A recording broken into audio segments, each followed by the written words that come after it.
The first time I broke a rule for Princess Elara. It weighed less than a pound and came wrapped in a checkered cloth that smelled of cinnamon and orange peel. I have carried a rifle that weighed 9. I have stood a full winter night at the north gate with sleet freezing to the fur of my bearskin until the strap bit a red line under my chin. I have held a salute so long my arm forgot it was flesh. None of that ever cost me a moment's doubt. But a small clay pot of stewed apples, still warm through the cloth, hidden against my ribs under the red wool of my tunic.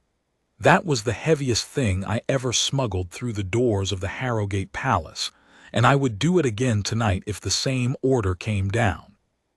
My name is Corwin Ashby. For 11 years I stood the Queen's stair, which is the long ceremonial ascent from the marble hall to the family's private wing, and for the last of those years I stood it under a house that had changed its weather. When old Queen Isolde was alive, the palace had been a warm place, or so the older men told me, a place where the king laughed at breakfast, and the corridors smelled of beeswax and cut lilac. Isolde had been gone 4 years by the time this story begins. In her place the king had married again, a woman named Morwenna, and a cold front had settled over Harrowgate the way cold settles into stone, slowly, thoroughly, and from the ground up. I want to be fair to her, even now. Queen Consort Morwenna was not a monster out of a nursery tale. She did not have people flung into towers. She was something more ordinary and, in its own way, more corrosive. She was a woman who had never in her life been made to feel she was enough, and so she spent every hour of every day arranging the world into a shape that would finally tell her that she was. She counted the bows she was given. She noticed which portraits hung higher than others. She kept a ledger in her head of every slight, real or imagined, and she balanced that ledger by taking small things away from people who could not fight back. The palace learned quickly what she was, because a house always knows its mistress before the mistress knows the house. And the person from whom she most loved to take small things was her stepdaughter, the king's daughter by Isolde, Princess Elara. Elara was 19 that autumn, and she was ill. I need to tell you what the illness was and what it wasn't, because I have heard the story told wrong more than once, and the wrong versions do the girl no honor. It was not a wasting sickness. It was not the kind of thing that gathers a family at a bedside to say goodbye. It was a fever that had come on her in the last week of summer, and then, instead of breaking clean, had settled into her chest and her joints, and refused to leave, a slow, gray, draining fever that the physicians called a stubborn ague and treated with rest, with bitter draughts, with cool cloths and warm broth and long weeks of the same. She was not dying, but she was 19 and she was tired in a way that 19 should not be tired, and she had been shut in the same 3 rooms of the family wing for going on 2 months, and the worst of an illness like that is not the fever. The worst of it is the smallness the fever draws around you, the way the whole bright world narrows to a window, a bed, a ceiling you have memorized, and a door that other people come through and you do not. I stood outside that door. That was my post those weeks, the head of the Queen's stair, and by extension the entrance to the private wing where Elara lay. And so I saw everyone who came and went. I saw the physicians in their dark coats. I saw the king, twice a day, going in stiff with worry and coming out stiffer with helplessness, because a king can command an army and cannot command a fever to leave his daughter's chest. I saw Crown Prince Rowan, her half-brother, sit with her some evenings until the candles guttered. I saw the little ones Malin, who was 9, and Torin, who was 11, and small solemn Bram, who was 6. Smuggled up by their nurse for 10 careful minutes at a time to wave at their cousin from the doorway, because the physicians did not want them too near the sick room. And I saw Lady Cerys. Cerys was Elara's sister, younger by 2 years, 17, and the 2 of them had lost their mother together and had grown into that loss holding on to each other, the way 2 saplings will grow their roots into the same crack of rock and end up impossible to tell apart underground.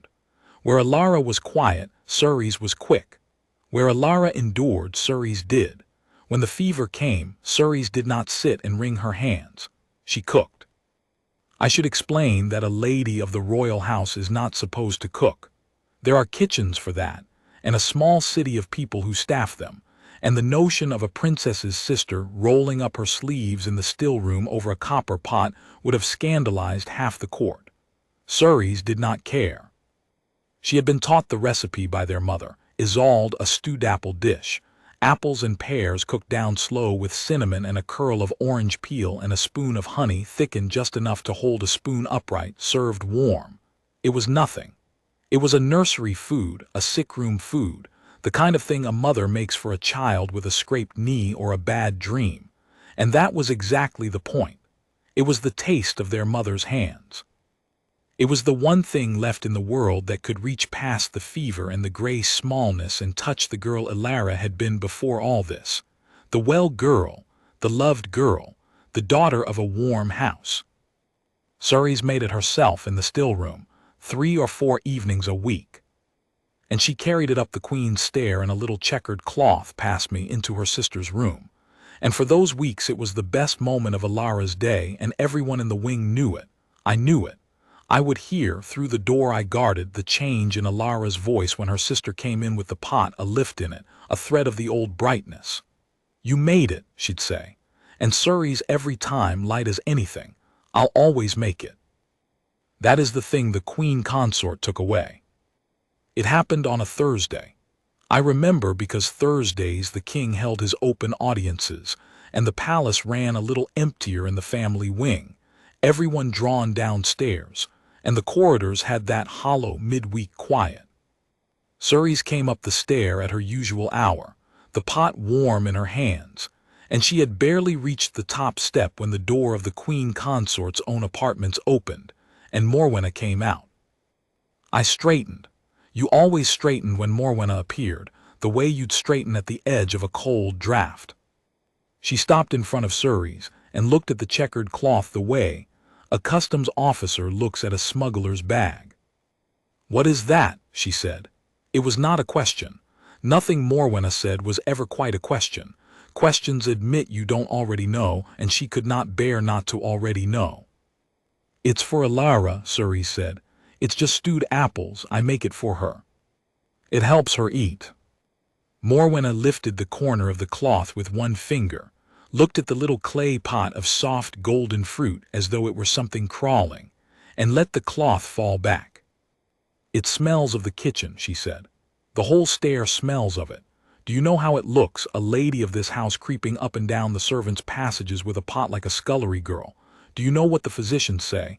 They say the princess is to have a careful diet, a managed diet, broths and draughts and rest and quiet, not this." She said this the way another woman might say filth. Sweet, heavy, sitting in her stomach. Half of why she doesn't mend is that she's being coddled, indulged, fed treats like a spoiled invalid, instead of allowed to recover properly. I want to be exact about what happened in Cerys's face because I stood 4 feet away and I watched it. She did not cry. She was too much Isolde's daughter for that. What crossed her face was worse than tears. It was the look of someone realizing, in real time, that they are about to be robbed of something, and that the robbery is going to be dressed up as care. Because you cannot argue with a thief who says she is protecting you. Every word you say for the thing you love, she folds back into evidence that you love it too much, unhealthily, and must be saved from it. "It's the only thing she looks forward to," Cerys said, very low. "Please, ask the physicians. It's soft, it's gentle, there's nothing in it that could." "Physicians answer to me on matters of the princess's care while she is under this roof," Morwenna said. And that was true. She had made it true quietly over the 4 years the way she made most things true. And I say she is not to have it. No more of these pots. No more of this parading. If she is hungry, there is broth. If you want to help your sister mend, Cerys, you will stop feeding her the past and let the physicians do their work. She turned, one hand already on her own door. "Ashby." "Madam," I came to attention. "No food is to be carried up this stair to the princess's room that has not come from the palace kitchens under the physician's order. None. From anyone. Do you understand your post?" I understand my post, madam. It is the honest answer a guard gives. It is not the same as saying I agree. She did not notice the difference. People who are only ever obeyed stop being able to hear the shapes underneath a yes. She went in, her door shut with the soft, expensive click of a well-made lock. Cerys stood there holding the pot. The steam had almost stopped rising from it.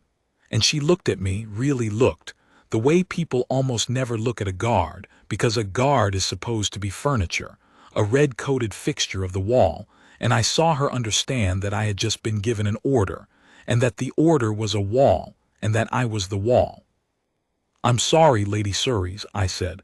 I was not permitted to say more. I said it anyway. She nodded. She was too proud to argue with the furniture, and too kind to blame it. She turned and carried the cooling pot back down the stair, and I heard her footsteps go all the way down and out, and I stood my post, and behind the door at my back a girl was waiting for the one good moment of her day, and it was not going to come. That was Thursday.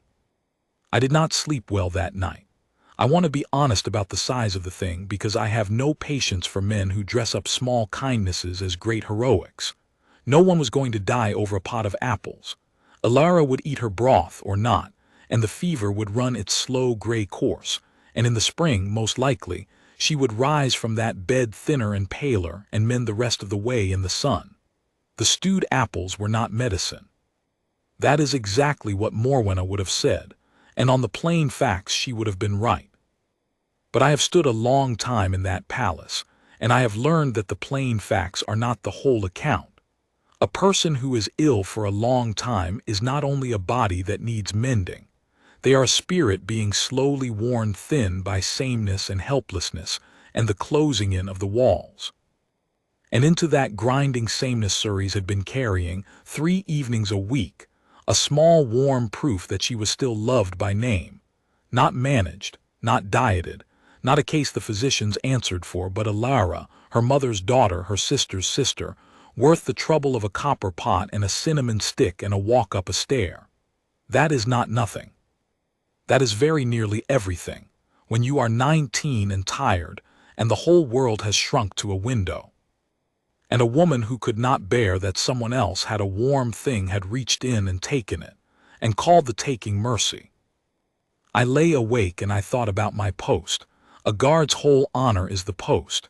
You do not leave it, you do not sleep on it, you do not use it for yourself. You hold the door you are told to hold. I had held mine for 11 years without a stain, and I turned the order over in the dark. No food carried up this stair that has not come from the kitchens under the physician's order. Up this stair. The Queen's stair was not the only way into the private wing. It was the grand way, the watched way, the way a lady would come. But behind the wing, where the old servants' passages ran, there was a second stair, narrow, stone, unlit past the second landing, the back way the linen and the coal and the night soil had traveled for 200 years, and where no one of any standing would ever be caught dead. It came up into the little scullery pantry off the family wing, 3 doors down from Elara's room. It was not my post. It was not anyone's post. There was nothing up there worth guarding but old shelves. I lay in the dark, and I did the arithmetic a guard is never supposed to do, the arithmetic of the letter against the spirit. And somewhere around the 3rd hour of the morning I finished it, and I slept. The next evening I found Lady Cerys in the still-room. The still-room sits below the family wing, at the foot of the back stair, a low stone chamber hung with drying herbs and lined with the copper and the crockery that the great kitchens don't want underfoot. It had become Cerys's, unofficially, the way a room becomes a person's when they are the only one who uses it with love. I found her there at dusk, and she was not cooking. She was sitting on a stool with her hands loose in her lap, and the checkered cloth folded on the table in front of her, empty, and she was looking at it the way you look at a coat that belonged to someone who has died. She heard my boots on the stone and stood at once, and I saw her decide I was there to enforce something, and I saw her lift her chin to take it. That look, that readiness to be robbed again with dignity, is what finished the argument in me for good. if there was any argument left. "My lady," I said. I kept my voice down, though there was no one to hear. "May I ask you something off the ledger?" She didn't know the phrase. Guards use it among ourselves. Off the ledger meaning not for the record, not part of the day's official reckoning, said man to man and not uniform to house. But she caught the shape of it. She nodded slowly. "The order I was given," I said, "was that no food is to be carried up the Queen's stair to the princess's room that hasn't come from the palace kitchens under the physician's order." I let that sit a moment. That was the order, word for word. I have a good memory for orders. It's most of my trade. She frowned, not following. "Yes, I was there." "The Queen's stair, my lady."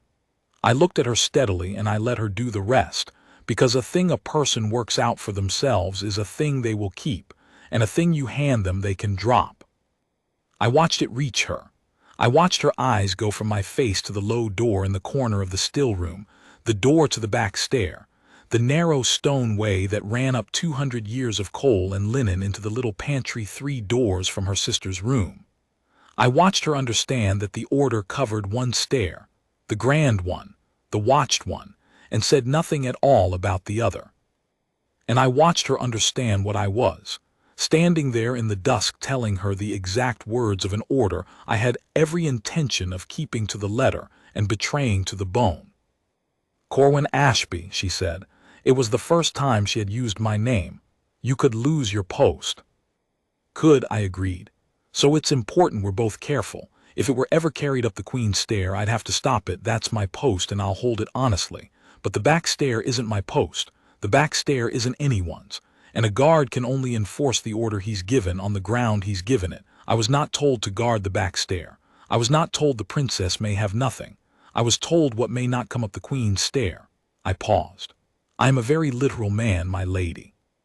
It's a failing my officers have complained of for years." For the first time since Thursday, something came up into her face that was not grief. It was not quite a smile. It was the look of a person who has been drowning and feels, unexpectedly, the bottom under one foot. "It won't be enough on its own," I went on, because I had thought this through in the dark and I meant to do it right or not at all. "If a pot goes missing from the still room and turns up warm in the princess's room, someone talks and it comes back to you and then to me, and then the order gets widened and we've lost the one gap we have. So it can't be a pot. It can't smell up a whole stairway. It has to be small and quiet, and it has to look like nothing at all if anyone glances at it." Cerys was already moving. That was the thing about her, she was quick, always quicker than her grief. She was across the still room and pulling down from a shelf a row of little stoneware jars, the squat sealed kind the still room used for the herb salves and the travel honey, no bigger than my fist with waxen cloth lids. "In these," she said, "one at a time. They stop her tight, they won't smell, they won't spill. I can make the apples thick enough they don't slop, and warm them right before," and she stopped. She turned around with a jar in each hand and looked at me. "You'd carry it, yourself, up the back stair." "No," I said. And here is where I need you to understand that I did not simply break the rule. I built a machine to break it safely, because a thing done carelessly is a thing that gets a girl's sister caught, and a guard turned off without a character. I can't leave the head of the Queen's stair in the evenings. That's when I'm most watched, and a guard gone from his post at the family hour would be noticed inside 10 minutes. But I come off the stair at the turn of the second watch, near midnight, when the wing is dark and the Queen Consort is long abed. And on my way down to the guardroom, the honest way for me to go is out through the scullery pantry and down the back stair. That is my ordinary route. No one has ever remarked on it because there is nothing to remark on. If a small warm jar were sitting on the third shelf of the still room, wrapped so it holds its heat, when I came down at the turn of the watch, I might carry it up on my way and set it inside the pantry, 3 doors from the princess's room. And what happens to a jar left in a pantry is no business of mine. I saw her working it, but she's asleep by then, or she should be. "She sleeps badly," I said. "You know she does. You've heard her the same as I have through the door. The long fevers turn the nights inside out. She's awake at the turn of the watch more often than not, lying there in the dark with the walls close, and that, I said it carefully because it was the true center of the whole thing, that is the worst hour of the day for a person shut in, not the busy hours. The dark middle hour when the house is asleep and you are not, and you feel most forgotten. If there were a small warm thing waiting 3 doors down, and if she knew to look for it, if she knew her sister had found a way, then the worst hour becomes the hour she's least alone. Do you see? It isn't the apples. The apples are just the proof. It's that at the worst hour of the night she'd have proof. Lady Cerys set the jars down on the table very gently, as though they had become fragile, and she put both her hands flat on the wood and bowed her head over them. And for a moment I thought I had undone her after all, that I had said too much. But when she raised her head, her eyes were dry and blazing. "How does she know to look?" she said. "I can't tell her. I can't get a word to her that Morwenna doesn't hear. She's got the day nurse half in her pocket. If I so much as go up the Queen's stair now, I'll be searched. I know I will. She'll have set them watching me." I had thought of that too. "Then you don't tell her in words," I said. "You've been sisters your whole life. You lost your mother together. You have 100 things between you that no one else in this house has any part of, a song, a saying, a name only the two of you use. Give me one of those. One small sign, one word, that means to Elara and to no one else in the world. It's coming, look for it, I found a way. And I'll carry it up with the jar once the first night. After that she'll know." Cerys was quiet for a long moment. Then she almost laughed, a small broken sound, half grief and half wonder. "Pearl," she said. "Pearl. When we were small, our mother used to say the apples, when they cook down and go soft and pale gold, she'd say, 'Look, we're stewing pearls.' It was our word for it, not stewed apples, pearls. If Elara found a jar and a note that said pearls, Cerys pressed the back of her hand to her mouth. She'd know it was me. She'd know no one made it up.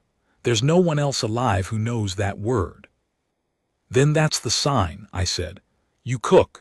You fill one jar thick and warm and wrap it well and leave it on the 3rd shelf before you go up to bed.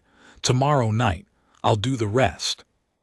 And Lady Cerys," she looked at me, "if it goes wrong, if anyone ever asks, you found the jar was gone and you never knew where it went, and I found a jar in a pantry on my route, and I threw it out because I don't know where food comes from, and it's not my business to. We were never in this room. This conversation is off the ledger and it stays there. You'd take it all on yourself," she said quietly. "I have less to lose than you do," I said, which was true in one way and a lie in the way that mattered, but it is what a guard says, and she let me have it. "You have a sister to look after for the next 50 years. I have a post.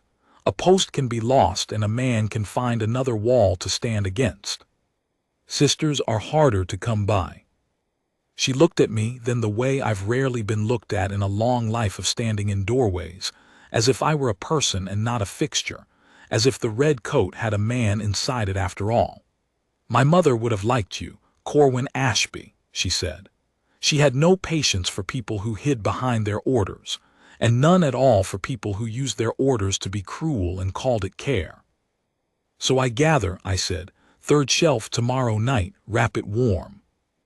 I went up the back stair then to learn it in the dark, how many steps to the 2nd landing, where the worn stone dipped, which board in the pantry floor complained. A guard scouts his ground before he holds it. I counted 41 steps. I found the loose board, 2nd from the pantry door, and learned to step over it. I stood in the little pantry in the dark, 3 doors from the room where a sick girl lay not sleeping, and I could hear, faintly, the sounds of that room, a shifting, a cough, the small restless noises of the worst hour, and I marked the distance and the dark. And then I went down and stood the rest of my watch at the head of the Queen's stair with my face composed into the nothing a guard's face is supposed to be, and inside I was building the thing I meant to build. The first delivery was the one that could have ended everything, and I nearly lost my nerve on it, which I have never told anyone until now. The jar was on the 3rd shelf exactly as she'd promised, wrapped in a fold of felt to hold the warmth, no bigger than an apple itself, and tucked beside it a scrap of paper folded twice. I did not read the paper. It was not mine to read. It was between two sisters, and a man who carries a private thing has no business opening it. I put the jar inside my tunic against my ribs, where I'd carried worse things and never noticed, and I felt this one the whole way, the small living warmth of it, like carrying an ember. The turn of the second watch came. I was relieved at the head of the Queen's stair by young Denby, a good lad half asleep on his feet, and I went down the family corridor on my ordinary route toward the scullery pantry as I did every night of my life. The wing was dark. One lamp burned low at the far end. The Queen Consort's door was shut and dark, and I passed it the way you pass a sleeping dog, soft and even, giving it nothing to wake to. The pantry was empty, 3 doors from Elara's room. I could have set the jar on the pantry shelf and walked away and let the note do its work. That was the plan, the safe plan, the plan that kept me clean. But I stood there in the dark with the warm jar in my hand, and I thought of a girl awake at the worst hour finding a jar in a pantry with no idea it was there, and I understood that the plan had a hole in it. The first time, she had to be told. The note could not find her. She had to find the note. So I did the one thing I had sworn to do only once. I went the 3 doors. I stood outside the princess's room and I listened, and I heard what I'd known I'd hear, not sleep, but the small awake sounds, a slow shifting, a breath that caught. And very quietly with one knuckle I knocked. 3 times, soft, the way you'd knock on a door you did not want a whole house to hear you knock on. The sounds inside stopped. "Who's there?" said a voice, thin and careful and young. Not frightened, quite. Guarded. The voice of someone who has learned that the people who come through her door lately mostly come to take things. "A friend of your sister's, your highness," I said, my mouth close to the seam of the door. "I've left something for you in the pantry, 3 doors down on the shelf. She sends a word with it. She says pearls." There was a silence on the other side of that door that I will hear for the rest of my life. It was not an empty silence. It was a silence with a whole person inside it, working, and then it broke not into words but into a sound, a single caught breath that was half a laugh and half a sob, the sound a person makes when a locked room in their chest is suddenly opened. "Pearls," she whispered back through the door. She said pearls. "On the pantry shelf, highness. Wrapped warm. There's a note. I'll not disturb you again. This was only to tell you where to look. After tonight it'll be there most nights in the same place, and you'll know it's from her, and you needn't say a word to anyone. Not to the nurse, not to the Queen Consort. It's yours and hers. Do you understand me?" "Who are you?" she whispered. "I'm the wall," I said. "Good night, your highness. Eat while it's warm." And I went. I set the jar on the pantry shelf and I went down the back stair, 41 steps, over the loose board, and I stood the rest of my night not knowing whether she'd risen for it, whether it had reached her, whether the whole fragile machine had turned over once and caught. I learned in the morning.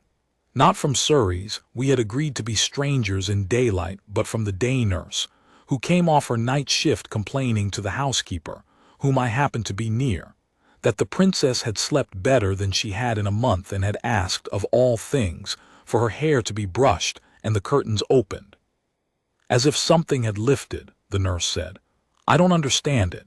She was low as I've ever seen her Thursday, and now she's asking for the window." I kept my face at nothing, but I will tell you that I stood the Queen's stair that day 2 inches taller than I had the day before, and no one knew why but me. So it began, and for 11 nights it ran like a good watch runs, quietly, invisibly, the same each time, so that nothing ever looked new enough to notice. Cerys cooked in the still room at dusk. She filled 1 small jar, thick and warm, wrapped it in felt, set it on the 3rd shelf, and went up to bed by the Queen's stair with her hands empty and nothing to search. At the turn of the watch I came off my post, went my ordinary route, took the jar from the shelf, carried it up the back stair, and left it in the pantry 3 doors from Elara's room. And Elara, who slept badly, who lay awake at the worst hour, rose in the dark and went the 3 doors on her thin, bare feet and took her jar and carried it back to her bed and ate her mother's apples warm in the dark, alone, and was not alone. I never went to her door again after the first night. That was the discipline of it. One knock to open the channel. After that, nothing that could be seen or heard or traced. But I knew it was working because the wing changed around it the way a garden changes around water. The princess sat up. The princess asked for the window. The princess, the physicians noted with mild surprise, was keeping her broth down better and had a little color coming back into her face. And one of them said, I heard him say it on the stair, that these long fevers were strange things, that sometimes they turned on nothing anyone could name, on the patient's own spirit deciding to mend. He meant it as a shrug. I heard it as the truest thing a physician ever said in that palace. The spirit had decided to mend, because 3 doors from her bed, every night at the worst hour, the spirit had proof it was loved. There is a version of this story that could have ended there. A quiet good thing done quietly, running on forever under the floor of the house, hurting no one, mending a girl, never found out. I have thought sometimes that if I'd been content with that, we'd all have been safer. But a house like Harrogate does not let a good thing run quietly forever, because there was a woman in it who could not sleep for wondering why her stepdaughter was suddenly, inexplicably, getting better in defiance of the diet she'd imposed. Morwenna had banned the apples to make Elara smaller, and Elara was, instead, growing back. And nothing offends a person like Morwenna so much as a person who thrives after she has decided they should not. The trouble began, as trouble in that house usually did, with the Queen Consort noticing a thing that did not add up and setting herself to make it add. She started with the day nurse. I know because I have a friend in the housekeeping who missed nothing and told me much, a broad, sharp-eyed woman named Furs who ran the family wing's linen and had watched 3 seasons of Morwenna's weather and hated it in her quiet, unbudgeable way. Furs told me the Queen Consort had called the day nurse in and questioned her closely. What was the princess eating? Was she taking anything the physicians hadn't prescribed? Had anyone been to her room? Was Lady Cerys getting in somehow? The nurse, who genuinely knew nothing, could only report the truth, that the princess ate her broth and slept better and had asked for the window, and Morwenna sent her away dissatisfied, because dissatisfied was her natural state, and because a woman who is looking for a crime is never soothed by an honest answer that there isn't one. Then she set a watch on the Queen's stair. Not on me. She trusted me the exact ordinary amount she trusted the furniture, which is to say she did not think of me at all, which was the whole safety of the plan. But she had one of her own people, a soft-footed usher named Pell who owed his place to her and knew it, take to lingering in the family corridor of an evening, watching who came up and went down the grand stair. And she told the day nurse to search Lady Cerys if she came near, a lady of the royal house, searched like a smuggler at a border, on the word of the Queen Consort. It never came to that, because Cerys, warned by Furs, simply stopped going up the Queen's stair at all. She had no reason to. Her deliveries went by the still-room shelf and the back stair, a route Morwenna did not know existed and would never have dreamed a lady used, because in Morwenna's mind the back stairs were for the sort of people who did not signify, and it never once occurred to her that the answer she was hunting ran through the servants' dark. So for a week the watch on the Queen's stair caught nothing, because there was nothing on the Queen's stair to catch, and the apples kept coming up the back, and Elara kept mending, and Morwenna's temper, Furs said, grew shorter by the day. She could feel a thing being done against her will under her own roof, and she could not find its shape, and for a woman whose whole self was built on controlling the weather of the house, that was intolerable. She began to see plots everywhere. She turned off a scullery girl she decided was carrying messages. She had the physicians in and demanded they explain the princess's improvement, and when they could only say the girl's own spirit had rallied, she told them their diet was clearly too lenient and ordered it made stricter, less broth, no honey in the drafts, nothing that could be called a comfort. She was, without knowing it, trying to starve out the very thing she couldn't find, and it made her cruel in the open in a way she usually kept hidden. There was one more strand I have not told you, and I should, because it is the strand that made the whole thing bearable for me in the worst nights, and because Crown Prince Rowan deserves his part in it. Rowan was Elara's half-brother, Alaric's son and heir, a year older than Elara, a serious young man who felt things deeply and showed them badly, which is a hard combination in a house going cold. He loved his sisters, both of them, and he had watched the same slow theft I had watched, from a better vantage and with less power to stop it than a guard, because an heir cannot defy his father's wife over a pot of apples without turning a private cruelty into a public crisis, and Rowan was wise enough, or cautious enough, to know it. So he had done what he could, which was small. He sat with Elara in the evenings. He brought her news of the wider palace to widen her shrunken world, and he watched. He was the one who worked out, before anyone else, that something had changed. He noticed the improvement the way a brother notices, not the way a physician does, not the color in her face, but the return of her jokes, the way she'd started asking after him instead of only enduring his visits. And one evening, sitting with her, he asked her outright, gently, what had lifted, and Elara, who trusted him, very nearly told him and then caught herself, because she had understood without being told that the fewer people who knew, the safer the two people who'd risked themselves for her. So she said only, "Someone's been kind to me, Rowan. Don't ask more than that. It's the kind of thing that stops working if it's spoken of." And Rowan, to his great credit, did not ask more. He looked at his sister sitting up in the lamplight for the first time in weeks, and he understood that a secret kindness was mending her, and he made himself the guardian of not knowing, which is a real thing, and a rarer virtue than people credit. He watched and he shielded, and when Morwenna's hunt began he quietly frustrated it in a dozen small, deniable ways. He kept the day nurse busy with errands at the wrong hours. He lingered in the family corridor himself some evenings so that Pell had no clear watch. He asked Morwenna pointed questions at dinner about the physician's harsher diet in front of the king, planting the seed that would later grow. He never learned it was apples, or a back stair, or a guard named Ashby. He only knew his sister was being healed by something the Queen Consort wanted to kill, and he chose the side of the healing, blind. I have always honored him for it. It is one thing to do right when you know the whole shape of a thing. It is another, and harder, to protect a good you can't even see, on nothing but the evidence of a sister sitting up in the light. The little ones played their part too, though they never knew it. Malin, who was 9 and missed her big cousin fiercely, took to leaving small offerings outside Elara's door, a drawing, a pressed flower, a smooth stone she decided was lucky, and the nurse allowed it because what harm is a pebble? But those small daylight tokens gave a cover to the whole traffic of the wing. A house where a 9-year-old is always leaving things at a door is a house where a jar appearing in a pantry raises no alarm, because small things are always moving through a family wing, and no one counts them.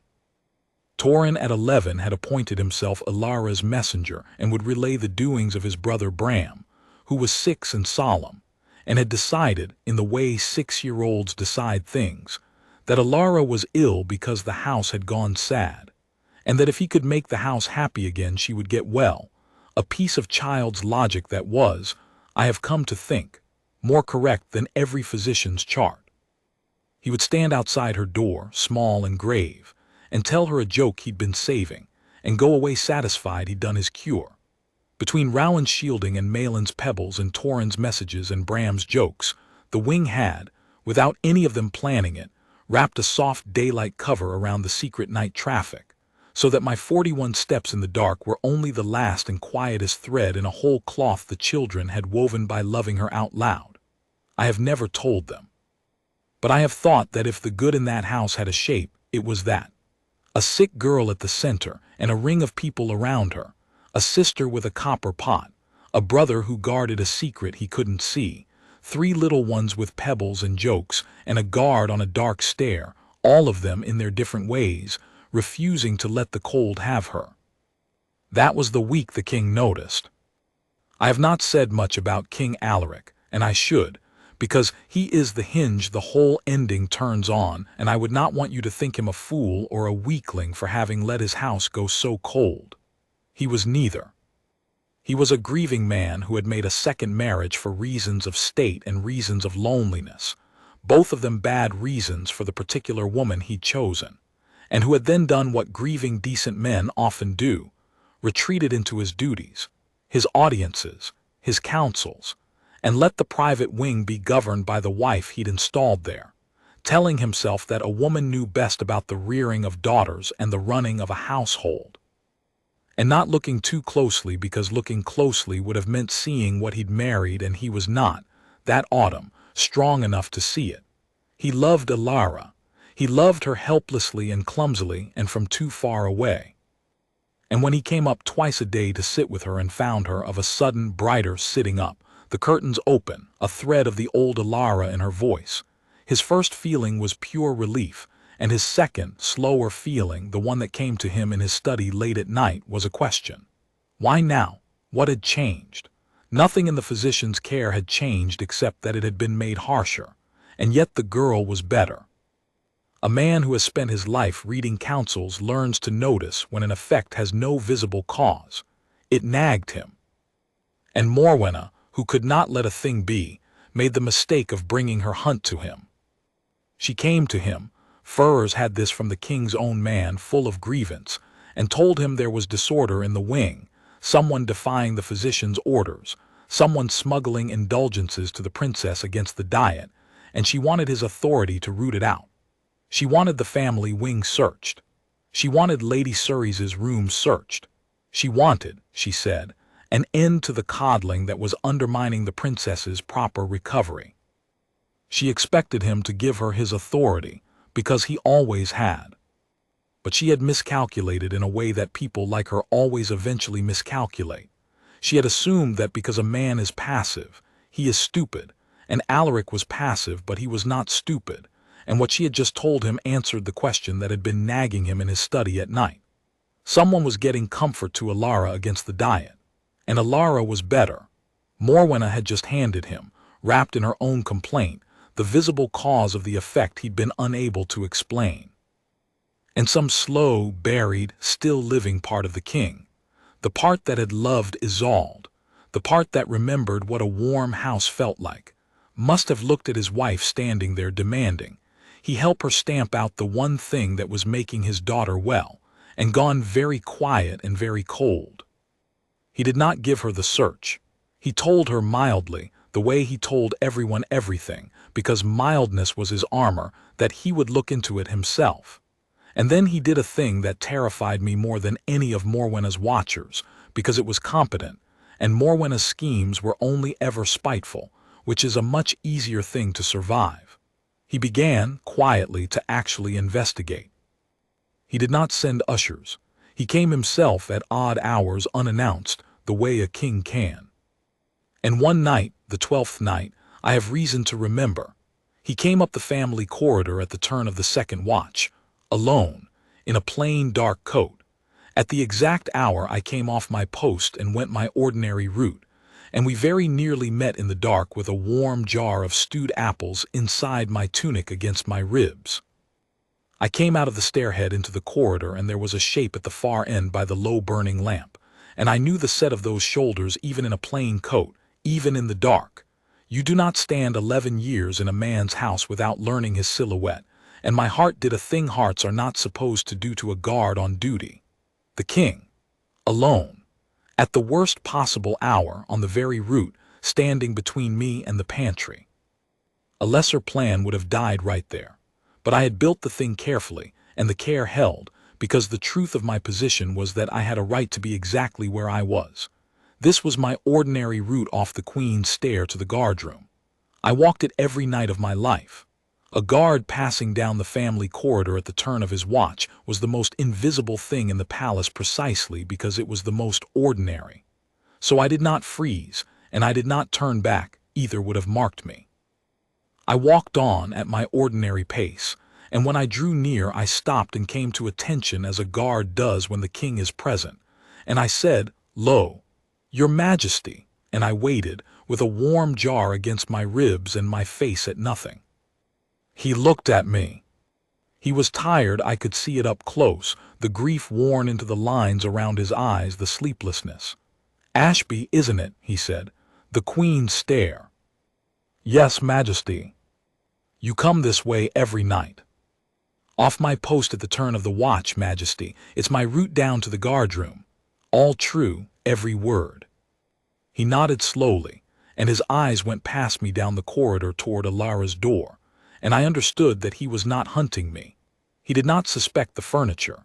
He was doing the thing I'd seen grief drive men to 100 times.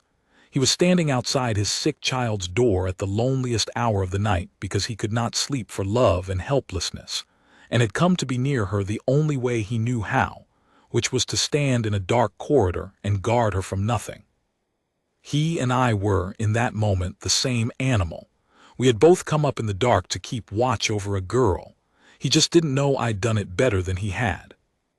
"Is she—" he began and stopped, because a king does not ask a wall about his daughter, and then he asked anyway, because grief has no rank. "Do you hear her on your nights? Is she resting?" And here was the knife edge, because I could lie to him and keep my secret whole, or I could give him one true thing and trust it. I have thought since that what I chose in that half-second decided everything that came after, though I did not know it then. I chose the true thing. "She rests better than she did, Majesty," I said. "There was a stretch some weeks back when I'd hear her awake most of every night through the door. The long fevers turn the nights over, they say. It grieved me to hear it and be able to do nothing. A guard hears a great deal he can't mend. But this last fortnight she's quieter. She sleeps." And I let it come carefully because it was the truest thing I knew, and he deserved one true thing from someone that night. If I may say so, Majesty, it seemed to me she rallied from the inside, not the outside. Whatever the physicians did or didn't do, it was as if she remembered she had a reason to mend. I've stood outside that door a long time. I know the sound of a person giving up, and I know the sound of one deciding not to. She decided not to. That's my reading of it, for what a guard's reading is worth. The king was quiet a long moment. Then he said, very low, almost to himself, "A reason to mend." He looked down the corridor again. Someone gave her a reason. It was not a question, and I did not answer it. He was not talking to me anymore. He was talking to the thing that had been nagging him in his study, and it had just resolved into a shape, and the shape was not a crime to be stamped out. It was a kindness to be found.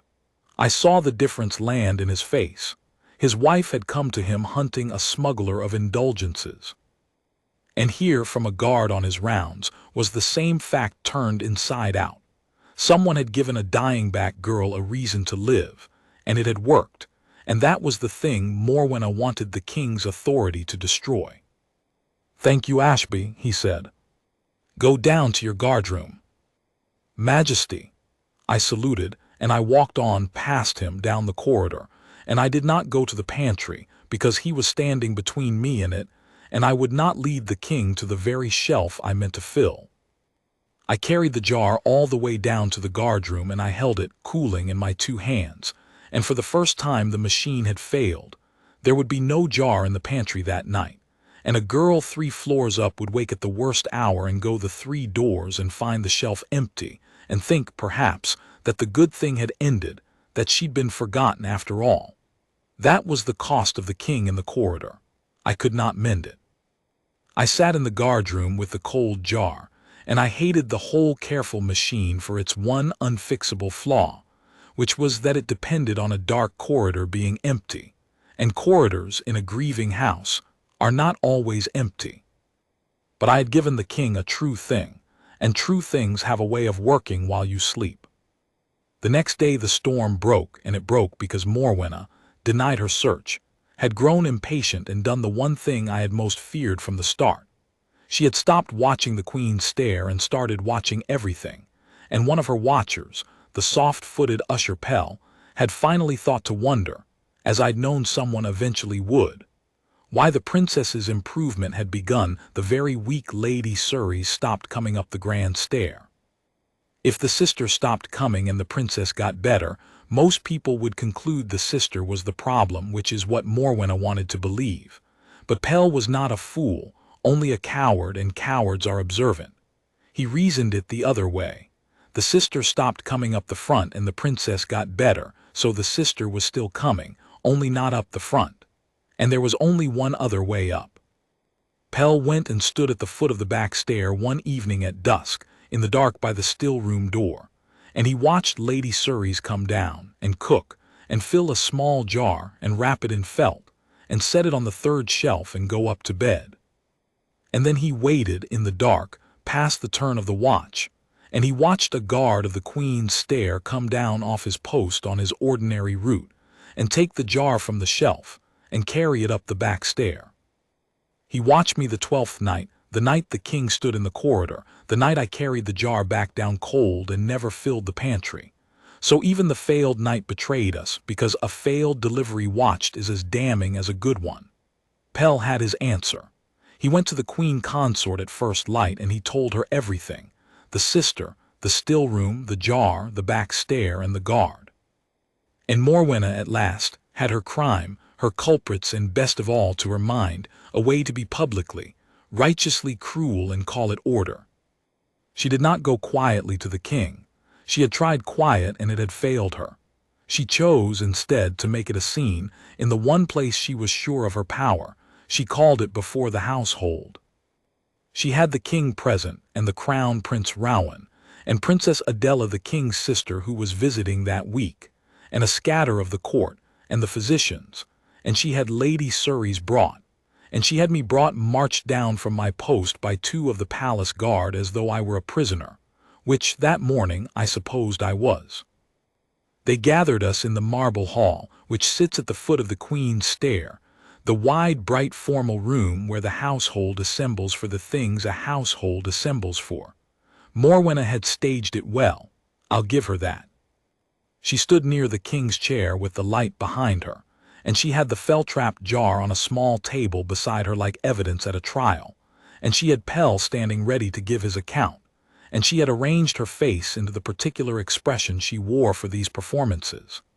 Not anger, that would have looked petty, but grave, wounded rectitude, the look of a woman who takes no pleasure in this, but is forced by duty to expose a wrong. Lady Cerys stood very straight and very pale, and when they brought her in she found her sister with her eyes first. Elara had been brought down too, wrapped in a shawl, seated, thin and unsteady but upright, and it was the first time the sisters had been in the same room in weeks, and something passed between them, some steadying thing, and then Cerys lifted her chin and faced the room the way her mother's daughter would. I was set to one side under guard. I kept my eyes forward and my face at nothing. It is what the post teaches you. Whatever the storm, hold still and let the storm show what it is. Morwenna began. She was good at it. She spoke of order and of the physician's careful instructions, and of a diet imposed for the princess's own recovery. She spoke of a lady of the royal house who had defied that care, who had crept down to the still room like a servant and cooked forbidden indulgences, and conspired to smuggle them to the sick princess against the express order of the crown, undermining her recovery, flouting the physicians, corrupting the discipline of the household. And she spoke, here her voice cooled to a blade, of a guard of the Queen's stair, a man given a plain order that no food was to be carried up to the princess, but by the kitchens and the physicians, a man who had taken that order and betrayed it, who had abused his post and his uniform and the trust of the crown to carry contraband up the servants' stair in the dead of night. A guard, she said, who, if there were any discipline left in this house at all, would be stripped of his post and his medals and turned out the gate before the morning was over, as an example, so that every man in a red coat understood that an order from the crown is not a thing to be weighed by a guard's private conscience and set aside when it pleases him. She turned to the king. I ask your majesty, she said, for the justice of the house, the lady confined to her rooms and forbidden the still room, the guard dismissed and stripped, and the diet enforced properly from this day, so the princess may recover as the physicians intend and not as sentiment prefers. She had a small triumph in her eyes, well hidden. She thought she had won. She had the facts and she had them right. That was the terrible thing. Every word of what she described had happened. Cerys had cooked. I had carried. The order had been broken. On the ledger, on the plain, literal ledger of what was done, she was correct, and a house that ran on the plain ledger would have had to find for her. The king did not answer at once. He looked for a long moment at the small felt-trap jar on the table. Then he looked at his daughter Elara, wrapped in her shawl, upright for the first time in weeks. Then he looked at Lady Cerys, standing straight and pale and unashamed. And then he looked at me, and I met his eyes because a man ought to, and I saw him remember the dark corridor, and the true thing I'd told him. She rallied from the inside. Someone gave her a reason to mend, and I saw him fitted against the jar on the table, and I watched the whole shape of it come clear to him at last, the effect and its cause, standing in front of him in the person of a pale 17-year-old girl who had cooked her mother's apples in a cold house to save her sister's spirit. "Cerys," the king said. His voice was very quiet and the room went still to hear it. "Come here." She came. She stood before his chair. "Is it true?" he said. "You cooked for your sister against the diet. You had it carried up the back stair in secret. You did all of it, knowing it was forbidden." "Yes, your majesty," Cerys said. She did not flinch and she did not embroider. "All of it, it's true." "Why?" And here Cerys did the bravest thing I saw in that whole affair, braver than any smuggling, because it would have been so easy to plead, to weep, to beg his mercy, and she did none of it. She told him the truth plainly, the way you'd report a fact, and let the truth do its own work. "Because she was dying of being forgotten, your majesty," she said. "Not of the fever would have passed. She was dying of the smallness of it. Shut in 3 rooms for 2 months, managed and dieted and spoken about like a case, until she'd started to believe she was only a patient and not a person, and a person can give that up, that belief, and when they give it up they stop mending. Our mother used to make her those apples. It's the taste of being loved by name. I couldn't reach her with words. I was watched. I was to be searched. So I reached her with the one thing that couldn't be mistaken for anyone else's. And it worked. You've seen it work. She's sitting up in this room today because for a fortnight, at the worst hour of every night, she had proof that she was still her mother's daughter and her sister's sister, and worth the trouble of a copper pot. That's my crime, your majesty. I gave her a reason to live when the house was busy taking them away. I'll be confined for it gladly, but I won't be sorry for it because I'd do it again tonight and every night until she's well." The marble hall was silent. Morwenna's face had begun to change. I watched it, because she had staged a trial about the breaking of an order, and Cerys had quietly, without ever raising her voice, changed what the trial was about. It was no longer about a broken rule. It was about what the rule had been for and who it had served, and Morwenna had just been made to stand in a bright room and be the woman who banned a dying back girl's comfort and called it care, in front of the king, the crown prince, and the king's own sister. And she felt the room turning, the way she always felt rooms, and she did the thing that finally undid her. She reached in front of everyone for control. "This is exactly the sentiment I warned of," she said, and her voice had an edge in it now, the wounded rectitude cracking. "A pretty speech, but the fact remains that my order, the physician's order, the order of this house, was defied in secret by a lady and a guard who decided their feelings outranked the crown's instruction. If that is allowed to stand, if defiance dressed up as love is rewarded, then there is no order in this house at all. I ask again for the justice of the house. The lady confined." The guard dismissed. She turned to Alaric with the certainty of 4 years of always being given her way. "Your majesty will support the order of your own house." The king rose from his chair. He did it slowly, the way a large slow thing moves, but the whole room felt it, because Alaric was a man who ruled from his seat, mildly, and a mild king who stands is a king who has decided something. He came down the 2 shallow steps to the floor of the hall, and he went first, not to Morwenna and not to Cerys, but to his daughter. He knelt down in front of Elara's chair, the king on the marble in front of the whole household, so that his eyes were level with hers, and he took her thin hand in both of his. "Elara," he said, "look at me, are you better?" "Yes, Papa," she said. Her voice shook, but she held it. "I'm getting better." "When did it start?"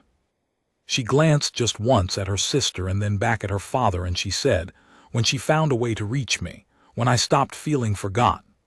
And then, because she was Isolde's daughter too and would not let another take her sister's fall, she said, "Don't punish her, Papa, and don't punish him. Whatever the order was, they didn't break it to hurt anyone. They broke it to keep me. That's the only thing it did. It kept me." The king looked at her for a long moment. Then he pressed her hand and rose, and he turned, and when he spoke it was not the mild voice anymore. It was the other voice, the one I'd heard perhaps twice in 11 years, the voice a king keeps for the bottom of things. "I have heard the charge," he said. "The charge is true.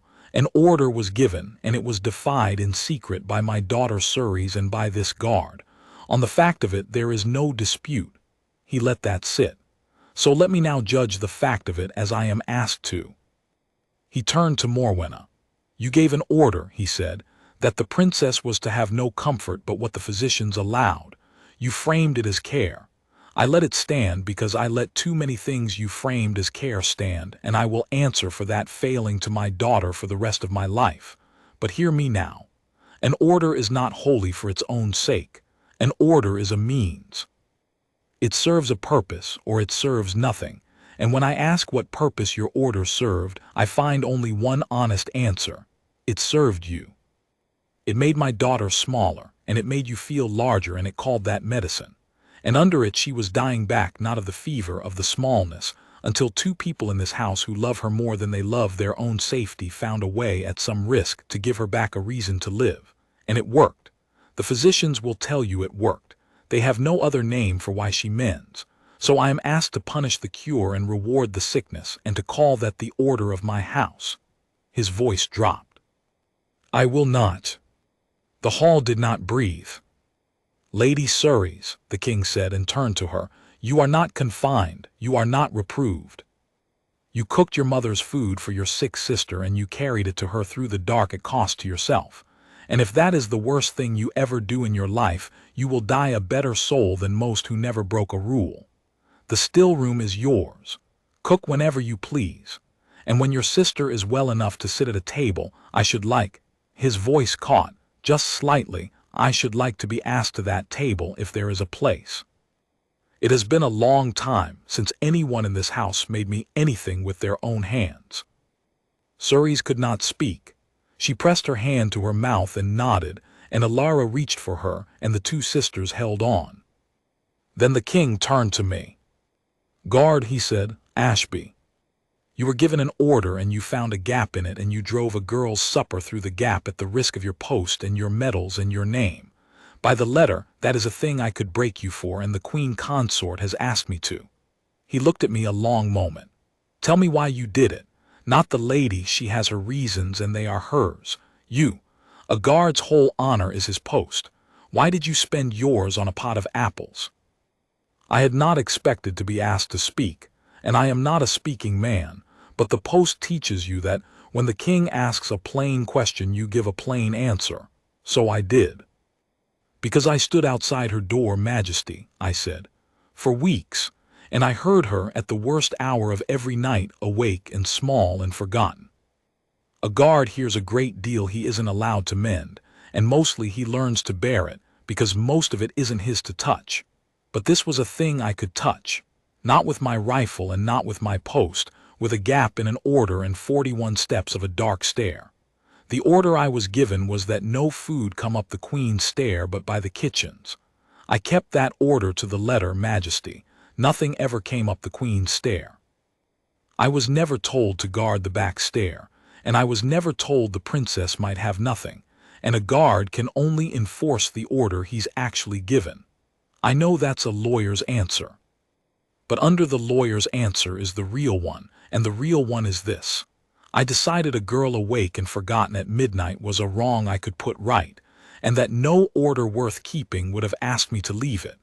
If I read that wrong, Majesty, then break me, and I'll go without complaint. But I'd read it the same again tonight." The king looked at me for what felt like a long time. Then he said, "Your officers tell me you're a very literal man, Ashby." "They complain of it often, Majesty." "Keep the failing," he said. "It's the most honest thing in this hall." And then to the whole room in the bottom of things voice, "This guard is not dismissed. This guard is not reproved." This guard kept the only order that ever truly binds a man in a red coat, which is to stand between the helpless and the thing that would grind them down, and he kept it at cost to himself and asked nothing for it. If I had a hall full of men like him, I'd have caught what was rotting in this house a great deal sooner. He paused. "You'll come off the Queen's stair, Ashby." I kept my face at nothing, though my heart went still, because for half a breath I thought it was a dismissal after all. "You'll take the princess's own door," the king said. "Her personal guard, at my word, for as long as she has need of one, and you'll have the post. It seems you already know the sound of that door better than any man in my service. You may as well be paid to know it." That left Morwenna.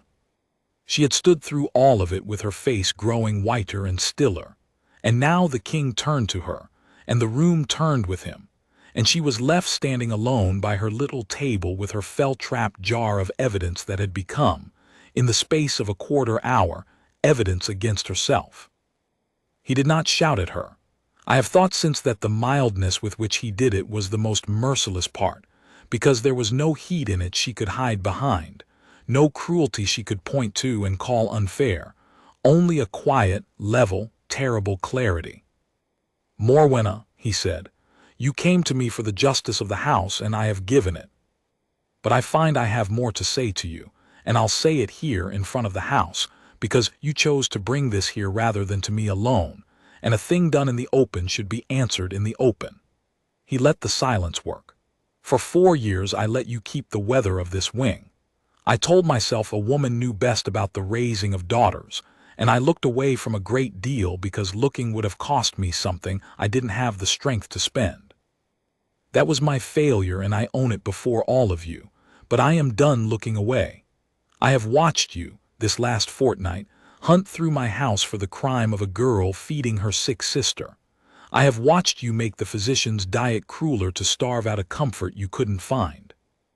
I have watched you stand in this hall and ask me to destroy the 2 people who did more to heal my daughter than every draft your physicians poured.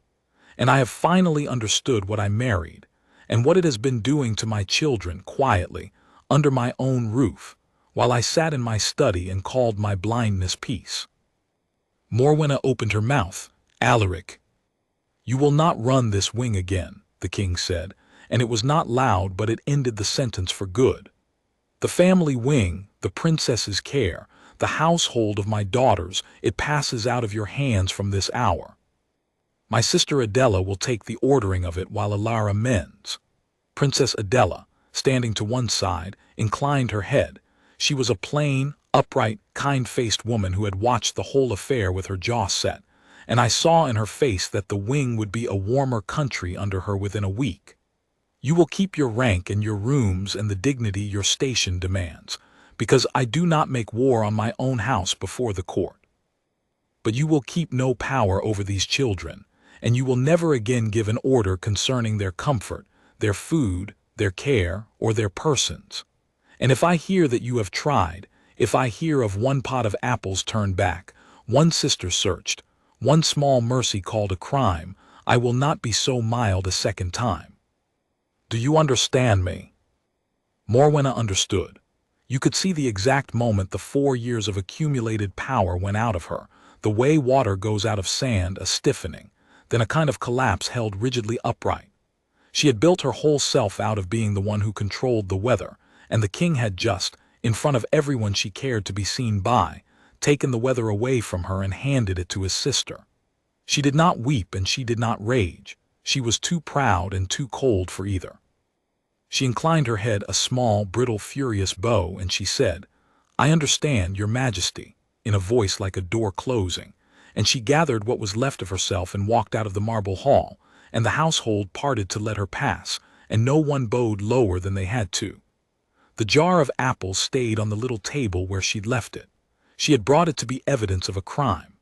It ended the morning as evidence of a kindness, and everyone in the hall knew which it had been all along. That is nearly the end.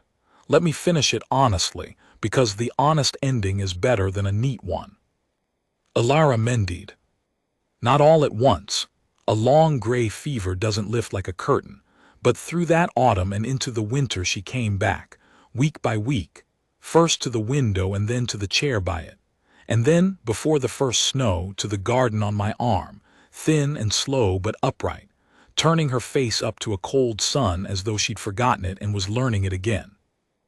Lady Cerys cooked whenever she pleased, openly now, in a still room no one guarded, and the apples went up the Queen's stair in the daylight in an ordinary pot with no one to stop them, which is a smaller and better thing than smuggling, and I was glad to see the smuggling end. The king came to the table, when Elara was well enough to sit at one, a small private table in the family wing, the king and his 2 daughters and the little ones, Malin and Torin and small solemn Bram, and Cerys ladling out her mother's pearls into everyone's bowl, and Alaric eating something made by his own daughter's hands for the first time in longer than he could say. And Furs told me, for I was on the door and did not see it, laughing once at something Bram said. The first laugh anyone had heard from him in that wing since Isolde died. The warm front was moving back into the house. It moves slowly, warmth into stone that has been cold a long time, but it moves.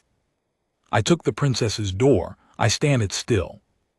It is a quieter post than the Queen's stair and a better one, and I have never once regretted the trade. Elara calls me the wall still as a joke between us. From that first night through the door, "Good morning, wall," she'll say, going in, and I'll say "Highness" at nothing, and we both know what it means.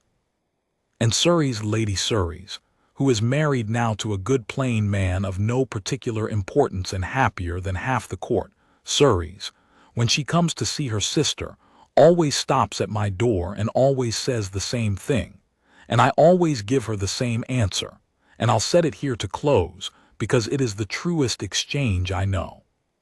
"Still guarding the wrong stair, Corwin Ashby," she says. And I say, "I guard the door I'm given, my lady. I only ever count the steps of the others. I have stood a long time in that palace. I have held the salute till my arm forgot it was flesh, and stood the north gate till sleet froze a red line under my chin, and none of it was ever the thing I was proudest of.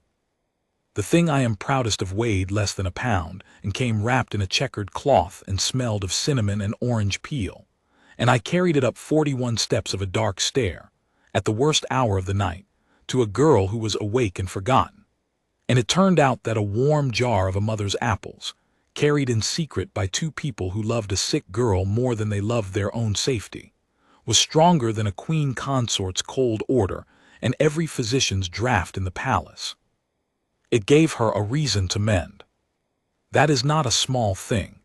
That is very nearly the whole of what any of us are for, and if the same order came down tonight, I would keep it to the letter and betray it to the bone, and count my 41 steps in the dark and do it all again. Eat while it's warm, your highness. That was always the whole of the rule that mattered.